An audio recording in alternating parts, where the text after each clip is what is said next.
Is a vulnerability assessment enough, or will you get hacked without a penetration test? I'm an ethical hacker. I've done plenty of both. Let's quickly understand the difference. Vulnerability assessments focus on running automated tools. Tools can scan networks and websites automatically. That could take a person days or weeks to do. So, they're fast. They find lots of vulnerabilities, but there's a problem. And that can cost thousands and waste weeks. So, they try to find obvious vulnerabilities. Vulnerable software that lets a server get hacked, or SQL injection that exposes a database full of private data. That's incredibly important, but those tools aren't clever. Vulnerability assessment tools give a lot of false positives. If that's the only input you've got, you'll spend a lot of time fixing vulnerabilities that just aren't important. Penetration testing.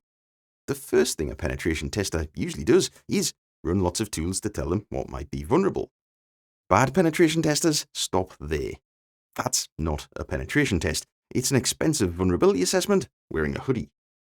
So, how do you get a good penetration test? There's a checklist that makes your next pen test faster, more accurate, and maybe even cheaper too. There's a link for it below. So, a good penetration tester doesn't stop there.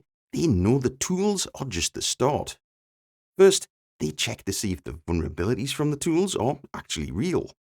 Next, they'll use their knowledge and experience to find vulnerabilities themselves. They're not limited by the tools.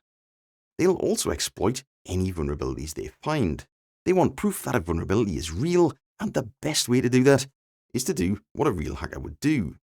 So, if you've got a SQL injection vulnerability, expect them to pull data out of your database. That's why you're paying the extra money for a full penetration test. You don't want a list of things that just might be a problem. You want to know exactly which problems your application has and what you risk by not fixing them. Then you can prioritize spending time and effort to fix those things. Would I spend my money on a penetration test or stick to a vulnerability assessment? I've seen vulnerability assessments tell me there's a SQL injection vulnerability in an application that didn't even use a SQL database. That's not security, it's noise. My biggest single piece of advice? Do the vulnerability assessment yourself. It saves time. Lots of tools make it easy. There's a list here. Some are free. And it results in a better penetration test when you get to it. In some industries, penetration testing is mandatory. A vulnerability assessment isn't enough. That means you need to know the difference.